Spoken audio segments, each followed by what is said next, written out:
الحمد لله نحمده ونستعينه ونستغفره ونعوذ بالله من شرور أنفسنا ومن سيئات أعمالنا من يهده الله فلا مضل له ومن يضلل فلا هادي له ونشهد أن لا إله إلا الله وحده لا شريك له وأشهد أن وسيدنا مولانا محمدا عبده ورسوله فأعوذ بالله من الشيطان الرجيم بسم الله الرحمن الرحيم يا أيها الذين آمنوا اتقوا الله حق تقاته ولا تموتن إلا وأنتم مسلمون صدق الله العلي العظيم। সমস্ত প্রশংসা মহান রব্বুল আলামিনের, যিনি আমাদেরকে দুনিয়ার যত ফিতনা ফাসাদ থেকে ফারিক করে নিয়ে এসে দিনে এক মজলিসে বসার তৌফিক দান করে দিলেন। সেই জন্য সবার অন্তরস্থল থেকে শুকরিয়া জ্ঞাপন করি। সকলে বলে আলহামদুলিল্লাহ। আলহামদুলিল্লাহ। দরুদ বর্ষিত হোক বিশ্ব মুহাম্মদ রাসূলুল্লাহ, যিনাকে সৃষ্টি না করা হলে পৃথিবীর কোনো মানুষকে সৃষ্টি করা হতো না। তার প্রতি সংক্ষিপ্ত দরুদ পেশ করি। সকলে বলি সাল্লাল্লাহু আলাইহি ওয়াসাল্লাম। আমি যে আপনাদের সামনে আয়াতটুকু তিলাওয়াত করেছি, এই আয়াতটুকুর সংক্ষিপ্ত বক্তব্য শেষ করবো। আমার তৌফিক ইল্লা বিল্লাহ। মহান রব্বুল আলামিন বলছেন, ইয়া আইয়ুহাল্লাযীনা আমানু, হে তোমরা যারা ঈমান এনেছো, হাক্কা তুকাহি ওয়ালা তামুতুন্না ইল্লা ওয়া আনতুম মুসলিমুন, তোমরা আল্লাহকে ভয় করো যেভাবে ভয় করা উচিত। কেন? মহান রব্বুল আলামিন আমাদেরকে একটা সময় আমার বাবার পাঁজরের হাড়ের এক ফোঁটা তুচ্ছ নাপাক পানি থেকে মহান রব্বুল আলামিন আমার মায়ের পেটে আমাকে প্রথমে করেছেন রক্ত, তারপর শিশু, তারপর করেছে আমাকে যুবক, শিশু থেকে আজকে আমাকে করেছে বৃদ্ধ। আজকে আমরা মুসলমান, আজকে আমরা রবকে ভুলে গিয়েছি।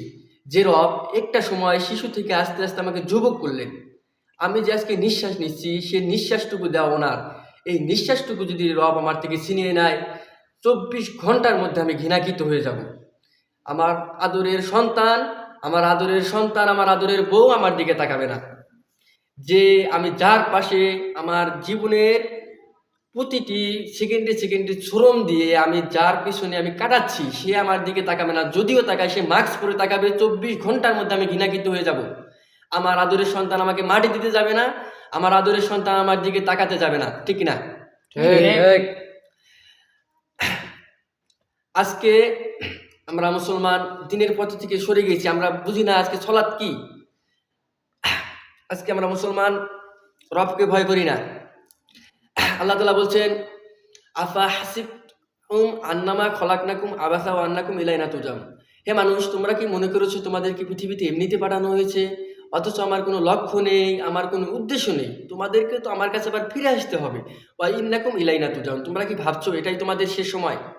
মহান রব্বুল আলামিন আমাদেরকে দুনিয়ার মধ্যে কোরআন স্মরণ করিয়ে দিলেন, কোনো লক্ষ্য না দিয়ে, কোনো উদ্দেশ্য না দিয়ে সে তার কোরআন স্মরণ করিয়ে দিলেন। আজকে আমরা সেই কোরআন থেকে বিরত আছি। ঠিক না?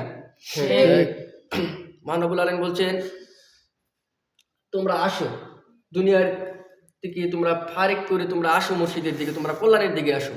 কাল কিয়ামতের দিন একদল লোককে তার আমলনামা ডান হাতে দিবে, আরেক দল লোককে তার আমলনামা বাম হাতে দিবে। যারা আমলনামা ডান হাতে পেল তাদের হিসাব সহজ করা হবে। যারা আমলনামা ডান হাতে পেল, আয়েশা রাদিয়াল্লাহু আনহা রাসূলুল্লাহ সাল্লাল্লাহু আলাইহি ওয়াসাল্লামকে জিজ্ঞেস করবেন কাল কিয়ামতের দিন যে আমলনামা ডান হাতে দেওয়ার মানে কি? রাসূলুল্লাহ সাল্লাল্লাহু আলাইহি ওয়াসাল্লাম বললেন, সে বিনা হিসাবে জান্নাতে যাবে। আর যারা আমলনামা বাম হাতে পেল তাদের কি অবস্থা হবে? তাদেরকে ধাক্কাতে ফেরেশতারা জাহান্নামে দেবে। তাদেরকে বলা হবে, আলাম ইয়াতিকুম মিনকুম রাসূলুম, দুনিয়াতে কি তোমার কাছে কোনো রসুল যায়নি? দুনিয়াতে কি তোমার কাছে কোনো উম্মত যায়নি? তারা বলবে, হ্যাঁ। ক্বালু বালা, এসেছিল, কিন্তু ইয়া গয়লাতানা, আমার দুর্ভাগ্য, আমার আফসোস, দুনিয়াতে আমার উন্মত্ত শক্তি ছিল, আমার পেশি শক্তি ছিল, আমার যৌবন ছিল। আমার যৌবনের কারণে আমি ইসলামকে অস্বীকার করেছি। আমি বলেছি আমি সব কিছু মানি না। আমি দুনিয়াতে স্লোগান তুলেছিলাম, আমার নেতা তোমার নেতা, অমুক নেতা অমুক নেতা। আমি জানতাম না যে নেতার চরিত্র নিয়ে কথা বলছি। সে নেতার চরিত্র দিনের বেলা ছিল এক, রাতের বেলা ছিল এক। আমি যদি দুনিয়াতে স্লোগান তুলতে পারতাম, আমার নেতা তোমার নেতা, বিশ্ব মুহাম্মদ রাসূলুল্লাহ, কাল কিয়ামতের দিন একজন ছাত্র ভাইদেরকে, একজন মুসলমানদেরকে কাল কিয়ামতের দিন কাঠগড়ার সামনে দাঁড়াতে হতো না। কথা বলেন ঠিক কিনা? ঠিক। আমরা মুসলমান আজকে বুঝি না ইসলাম কি। ইসলাম থেকে আজকে আমরা দূরে সরে গিয়েছি। আমরা মুসলমান যখন আজান হয় আজকে আমরা মুসলমান, তখন আজকে শুক্রবার ছিল, আজকে জুমার দিন শুক্রবার যতগুলো মানুষ হয়েছিল, জোহরে যতগুলো মানুষ হয়েছিল, আসরে তার 1/3 খুঁজে পাওয়া যায় না। অসংখ্য মানুষ আজকে লোভ দেখানোর জন্য তারা আজকে সালাত আদায় করছে। আমি সেই জন্য তোমাকে বলেছি তুমি গাফেল, তুমি জেনেও না জানার ভান করো। আজকে তুমি মুসলমান, তুমি রাসূলুল্লাহ সাল্লাল্লাহু আলাইহি ওয়াসাল্লামের মতে মুসলমান হচ্ছে যে মুশরিক, আর যে মুসলমান আর মুশরিকের মধ্যে তফাৎ হচ্ছে সলাৎ। যে সলাৎ আদায় করলো সে মুসলমান, আর যে সলাৎ আদায় করলো না সে মুশরিক, সে গাফেল। রাসূলুল্লাহ সাল্লাল্লাহু আলাইহি ওয়াসাল্লাম বলছেন, বাংলাদেশে আজকে কত পার্সেন্ট মুসলমান হবে? ধরে নেন 99% মুসলমান যদি হয়, 75% মুসলমান, মানুষের গণনার মধ্যে 75% মুসলমান হবে। কিন্তু রাসূলুল্লাহ সাল্লাল্লাহু আলাইহি ওয়াসাল্লাম বলছেন যে সালাত আদায় করলো সে মুসলমান, আর যে সালাত আদায় করলো না সে হচ্ছে মুশরিক, অর্থাৎ সে গাফেল। রাসূলুল্লাহ সাল্লাল্লাহু আলাইহি ওয়াসাল্লাম বলছেন। আমরা এখন ভাবি যে মুসলমান কত পার্সেন্ট হবে? ধরে নেন রাসূলুল্লাহ সাল্লাল্লাহু আলাইহি ওয়াসাল্লামের মধ্যে 10% মুসলমান হবে না, ঠিক কিনা? আজকে তুমি কি মনে করো কাল কিয়ামতের দিন হিন্দু লোককে প্রশ্ন করবে, এ হিন্দু, দুনিয়াতে এতগুলো মূর্তি পূজা কেন করেছিস? হিন্দু লোককে প্রশ্ন করবে? বুঝাতে পারিনি মনে হয়। ধরেন এই স্কুলে আমি পড়ি না, এই স্কুলে কি আমার পরীক্ষা হবে? না, হবে না। এই স্কুলে যদি আমি না পড়ি, সে অলরেডি মুশরিক, সে অলরেডি এমন অপরাধী, তার কোনো নামাজ রোজা হজ যাকাত তার কিসের হিসাব? সে তো মুশরিক।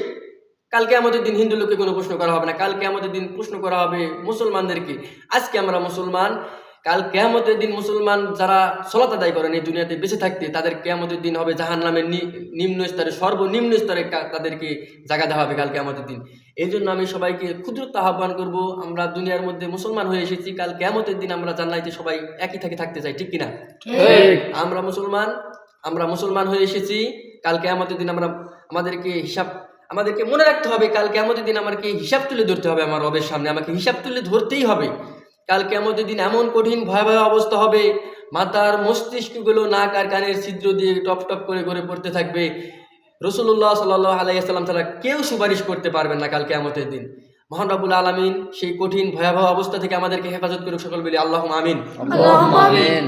আল্লাহ তাআলা সর্বপ্রথম যে কথাগুলো বললাম সে কথাগুলো মহান রব্বুল আলামিন আগে আমাকে মানার তৌফিক দান করুক, তারপর আপনাদেরকে। এই আশাবাদ ব্যক্ত রেখে আমার সংক্ষিপ্ত বক্তব্য আমি এখানে শেষ করছি।